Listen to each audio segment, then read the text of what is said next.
Okay, Money in the Bank 2020, a very briskly short pay-per-view. I mean, I know because of the extenuating circumstances of everything that's probably going to be the norm for now. I mean, this thing was barely longer than an episode of Raw, and that's just because the last segment, and I have to say segment because they ran both Money in the Bank matches simultaneously, went for about an hour, and that was about it. So, yeah, again, a very unusual show. They did say it was going to be unique, so I guess I give them credit for that. Starting things off, we had a kickoff show match with Jeff Hardy taking on Cesaro. Early on, Cesaro got the upper hand. He blocked Jeff doing a flying move off the ring steps. He caught him and hit a follow-away slam, which sent Hardy into the top of the ring barricade. Again, Cesaro tweaked on Jeff Hardy's earlobe for a bit. He hit a bionic elbow from the second rope. Hardy eventually started to come back. He hit a mule kick, but then Cesaro whipped Hardy into the LED board side of the ring. You could hear the crack. I mean, it was pretty hard. Hardy came back. He hit a jawbreaker. Cesaro hit a kind of diving forearm onto Hardy, but Hardy eventually came back. He hit the Whisper in the Wind. He hit the Twist of Fate. Cesaro blocked the Swanton, though, and hit a gut-wrench superplex, but then Hardy came back, and he whipped Cesaro into the steps and hit a flying shoulder block. He then got back into the ring and hit the Swanton Bomb for the 3 count of the victory.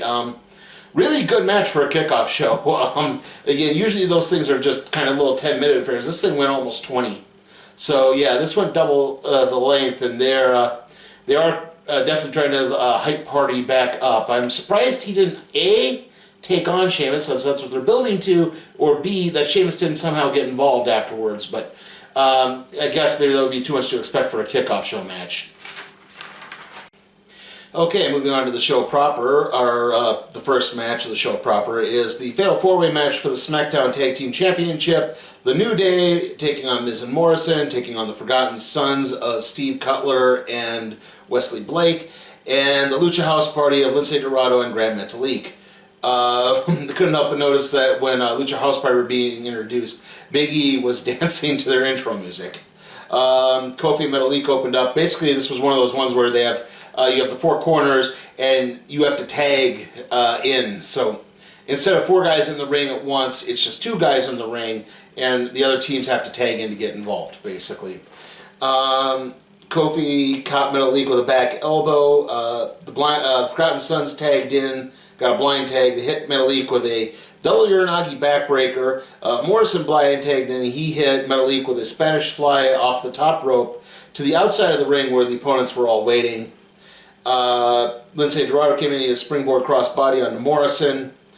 The Sons hit a slingshot hip toss on Metalik. Sent him kind of into the top rope. They hit kind of a power bomb maneuver too.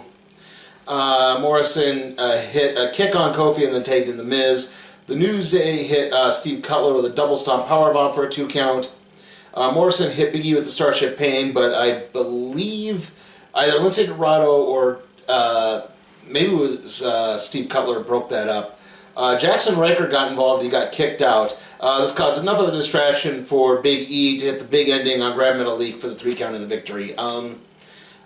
Decent match. Got a lot of high spots in, but kind of painfully predictable. I mean, you kind of thought, I mean, the New Day just won the championships back a few weeks ago, and it's like, if they're going to put them on anyone, they're probably going to put them on Miz and Morrison, because Forgotten Sons aren't necessarily ready. Lucha House Party has never been considered a legit threat, so yeah, you're probably going to go with the best of that bunch. So, again, not terrible, but just kind of middle of the road.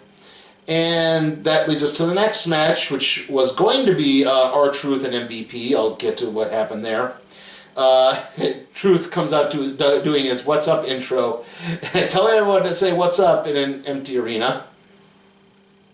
At that point, MVP came out, and he and R-Truth got into a debate over the use of the term "ballin'." At this point, Bobby Lashley's music hits, and he basically tells MVP, "Hey, you can sit this one out. I got this." And he squashes R-Truth with a spear and a spine buster, and then Lashley dodged an axe kick and hit another spear for the 3 count of the victory. Yeah, a completely forgettable time filler match. I don't know. Again, I don't know why wasn't this on the kickoff show. I would have switched that around easy. I mean, it would have added no time. Okay, next up is the SmackDown Women's Championship match, Bayley versus Tamina. Bayley came out with Sasha Banks, and I think because I wrote Bayley versus Sasha here, sorry. Bayley basically taunted Tamina, slapped her around, but then Tamina came back with a big clothesline. Tamina put Bayley up, picked Bayley up and then spanked her. Bayley then managed to lure Tamina to the outside of the ring and slammed her into the ring post. Began targeting Tamina's knee after that. Bayley tried to pick Tamina up, but it didn't completely work. At that point, she demanded Michael Cole give her his bottle of water, and she took that and threw it at Tamina, which enraged her to the point that she attacked Bayley. Tamina hit a Samoan drop, a super kick and a Samoan drop, and then Sasha interfered and lured Tamina to the outside of the ring. Tamina chased Sasha around just enough for Bayley to catch Tamina in a crucifix pin for the 3 count of the victory. After that, Tamina tried to attack Bayley, and Sasha chop blocked her, and then beat on Tamina some more. So I have no idea where they're going with this. Again, I don't know if they want to continue building Tamina given what happened, what happens later, which I'll get to, obviously. But yeah. Reasonably decent match. Great heel work by both Bayley and Sasha. Tamina does come across like a sympathetic babyface. Again, I don't know what they're planning with Bayley and Sasha at this point, because it seems like they're planning for a turn, but I don't know who exactly is supposed to be turning here. Is Bayley going to turn on Sasha, or is Sasha going to turn on Bayley? At this point, I have no idea. And that leads us into our next match, the WWE Universal Championship match. Braun Strowman versus Bray Wyatt, not The Fiend. Now, I noticed something during both this, because right before this match, they had a backstage interview with Seth Rollins, where he mentioned that he was going to unburden Drew McIntyre of the WWE Championship, and then during the introductory vignette for the Universal Championship match, Bray Wyatt says he was going to unburden Braun Strowman of the Universal Championship. So, yeah, the writing's getting a tiny bit repetitive there. Strowman threw Wyatt into the corner right off the bat, hit a big shoulder block. Wyatt dodged the charging Strowman, who flew into the announce table. At this point, Huskus the Pig Boy popped up to cheer Bray on, tell him it's okay, you got him, you got him. Wyatt whipped Strowman into the ring steps. He hit a tornado DDT in the Sister Abigail, but Strowman checked out. Wyatt went for another Sister Abigail, but Strowman chokeslammed him. Strowman then, kind of in the midst of this, rolled out of the ring, and then when he popped back up, he was wearing the black sheep mask. And Bray is overjoyed. He said, now things are going to be perfect. I brought you home. Everything's good. Everyone's going to be happy now. The puppets are all cheering. And then the two embrace. And then Strowman suddenly stops Bray and throws the mask off and stomps on it. And then hits the running power slam for the 3 count and the victory. And then after that, we see a very upset Bray Wyatt, and then we get a brief glimpse of The Fiend on the screen as Strowman exits the ring. So, decently entertaining match. I didn't expect these two to go on for too terribly long. I mean, they're just not built for that kind. Like, this is the type of match they're really built for in this scenario. So, again, obviously they're planting for a later Strowman Fiend match. If you believe the prevailing rumors, they want to put the championship back on the Fiend as soon as possible, because they want to serve him up for Roman Reigns, even though they're currently erasing Roman Reigns off of WWE TV for some reason. Okay, our next match is the WWE Championship match, Drew McIntyre versus Seth Rollins. Right off the bat, McIntyre kind of dominated. He hit a big shoulder block. He sent Rollins out of the ring. He then clotheslined Rollins out of the ring. McIntyre then picked Rollins up off of the mat with a big suplex. Then Rollins came back, he hit a drop kick to McIntyre's knee. Rollins hit a sling blade and locked on a half crab. He hit a couple of torpe suicidos. He locked on an STF. Rollins hit a flying knee off of the apron. He hit a flying knee off of the announce table. McIntyre came back. He hit a series of overhead belly-to-belly suplexes and a flying chop. McIntyre dodged a knee strike and hit a spine buster. Rollins came back, he hit an Enzigurian super kick, but McIntyre kicked out at 1. Rollins came back in a frog splash. McIntyre again kicked out at 1. Rollins got a chair and was going to use it on McIntyre, but eventually he thought otherwise and threw it out. He went for a stomp, but McIntyre blocked it with the Glasgow Kiss. Rollins came back, hit a superplex Falcon Arrow combo. McIntyre countered a stop into a Future Shock DDT. McIntyre hit a German superplex. And then Rollins countered a Claymore into a super kick and a stomp, but only got a 2 count on it. Rollins went for another stomp, but McIntyre fought out of that. Rollins hit a super kick, and it knocked McIntyre into the ropes, and that provided enough energy for him to land a Claymore kick coming off the ropes for the 3 count and the victory. Really good match. I'll say this too, afterwards McIntyre shook Rollins' hand and thanked him because it was just what he needed. And a kind of confused Seth Rollins was left standing in the ring.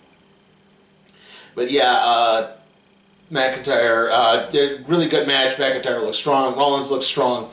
So again, like, we're not having what happened to Seth Rollins last year happen to Drew McIntyre. So at least we got that going for us. And again, hopefully this can lead to a few more matches, because I'm not entirely upset. I'm okay with seeing this again. At least one more time. I don't think we need to see it too much after that. Again, just please don't bring back Brock Lesnar. Let this just go away for a while. Okay? And that's it. Okay, and now our main event. The simultaneous men's and women's Money in the Bank ladder matches. The men are being represented by Daniel Bryan, AJ Styles, Aleister Black, Otis, King Corbin, and Rey Mysterio. And the women are Lacey Evans, Nia Jax, Carmella, Asuka, Dana Brooke, and Shayna Baszler. The men started out in the weight room of the WWE headquarters, and the women were what appeared to be the lobby. Asuka, except, was on like some sort of terrace. She did a big crossbody off of that onto everyone, and that kept them out just enough for her to get on the elevator to start heading towards the top floor. It's at this the other women then just took off up the stairs. And then with the men, we kind of focused on them as they were fighting in the gym area, basically the weight room / gym. Aleister Black used a treadmill to land a big kick on Rey Mysterio. Otis then got AJ Styles. Someone knocked AJ Styles down long enough for Otis to pick up a big barbell and put it right over Styles' chest, basically pinning him to the floor. And as this was happening, Corbin threw Bryan into a mirror, and he noticed something weird was happening. And then they began fighting. They began running their way to either the elevator or another staircase. And as this was happening, they ran through the men's room, and Rey Mysterio bumped into Brother Love. There were a few other cameos in this as well. We'll get to them. As this is happening, Bryan and Aleister Black get on the elevator as they're still fighting. They run into the, as they're getting off the elevator, they run into the women who are just getting off the stairs at that point. Doink appears. They fight into a conference room with a Money in the Bank briefcase hanging over it. Dana Brooke takes out Nia Jax with a steel chair, climbs up and pulls down the briefcase, but it's not the actual briefcase. She has to go to the roof, and Stephanie McMahon pops up to tell her that. As this happening, now Freeze Styles catches up with the other guys. He's looking for Rey Mysterio. He opens the door and he finds a poster of the Undertaker, and you hear the bong, and then he opens up a door and there's a coffin in there. But then Aleister Black pops up and shoves Styles into that room. The men and women fight into the commissary where Paul Heyman is, and a food fight breaks out. Nia Jax powerbomb Carmella onto a table. And then Otis makes his way into the cooking area where he finds a pumpkin pie, and then John Laurinaitis pops up, and Otis hits Laurinaitis with the pie. Bryan and AJ Styles fight in Vince's office. Vince yells at them to get out. They do, and they rearrange the chairs so they're back in normal position. Asuka and Nia Jax are the first women to reach the roof. Lacey Evans follows in hot pursuit. I have no idea what happened to the other women. They just vanished. The three women fight. They get on a ladder. Evans hits Nia with a women's right, but then Asuka kicks Evans off the ladder back into Nia, taking both out, and that enables Asuka to grab the briefcase and win the Money in the Bank. So I'll save my thoughts until the next one. It won't be too long because at this point the men get in there. Styles gets up there. He gets a ladder. Aleister Black and Rey Mysterio are fighting there too. Daniel Bryan does get out in there too, but Corbin is actually the first guy in there. This was how Asuka got got the briefcase. Corbin hit the ring at about the same time as Asuka. He started climbing the ladder too, and she was reaching up to reach for one of the briefcases, and instead of just reaching for the other briefcase, Corbin tried to stop her for some reason and got kicked in the head. This was not the only mixed gender thing that happened earlier. Shayna Baszler choked out Rey Mysterio with the Kirifuna clutch. Anyway, the men are all fighting up there. Otis tries to climb the ladder. It breaks again. Corbin interferes. He throws both Rey Mysterio Jr. and Aleister Black over the roof of the building. Styles hits Otis with a Pele kick. Both Corbin and Styles start climbing the ladder. They're fighting. They grab the briefcase. They get it off the hook, but they're still both holding on to it. At this point, Elias comes out from under the ring, hits Corbin with a guitar. Corbin falls, but in the process kind of causes AJ to also bobble the briefcase, which falls right into Otis's hands for Otis to win the Money in the Bank briefcase. Okay, I don't know what to make of this. My best guess is he's going to lose it. I don't think he's going to cash it in. I don't think he's going to cash it in and win. I'm guessing he probably loses it to Corbin. At least with a SmackDown guy winning it, that's the only one I can think of. I'm surprised they didn't give it to AJ. Maybe they just thought that was a little too predictable since he came into the match late, but winning that gauntlet. So I'm not entirely sure about that. Asuka winning, I kind of felt like, you know what, given how Asuka's been, she's even though there have been empty arenas, it seems a lot of the fans have been reacting positively to her. It seems her character is really working right now, so I think it works. I don't be surprised if Becky Lynch confronts Asuka and then Shayna Baszler attacks, and then we see something happen there.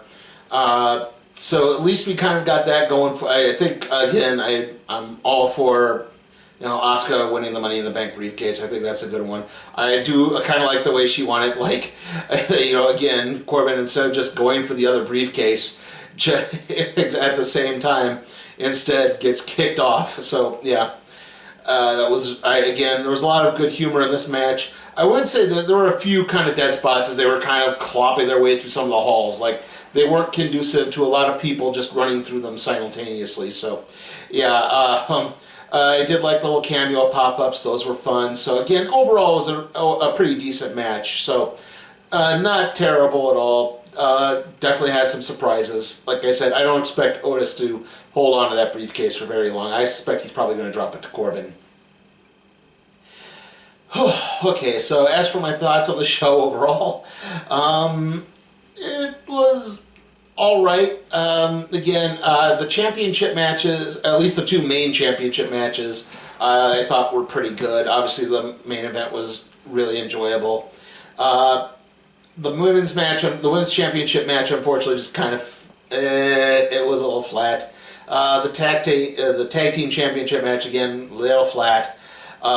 Jeff Hardy, Cesaro was fine. The MVP R-Truth thing. They're trying to build towards R-Truth going after Rob Gronkowski at this point. Yeah, he's still 24/7 champion. Unfortunately, it's like he can't compete now because he decided to come out of retirement, and now the Bucks won't let him do it. So yeah, we're in this weird nether region with that championship too. So, I wonder, like, Are we going to get the Viking Warriors and Street Profits match at some point? Why wasn't that on here? Again, I think that could have helped fill things out a little bit. Like, again, this thing was just barely longer than an episode of Raw.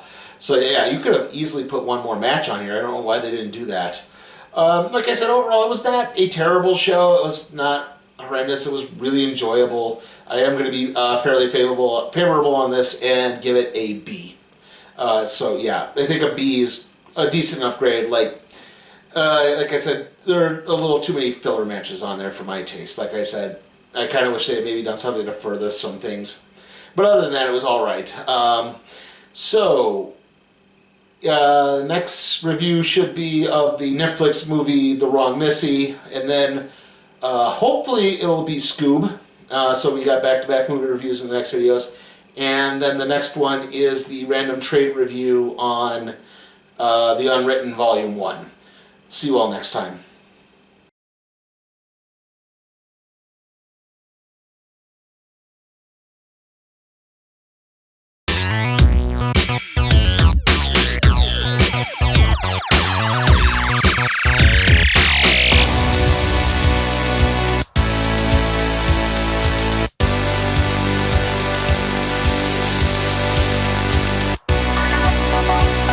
Hey guys, remember to check out my Patreon at patreon.com/SleepyTimeForCat Productions, where you can help me expand my wrestling coverage to stuff beyond WWE, NXT, and the occasional AEW free show.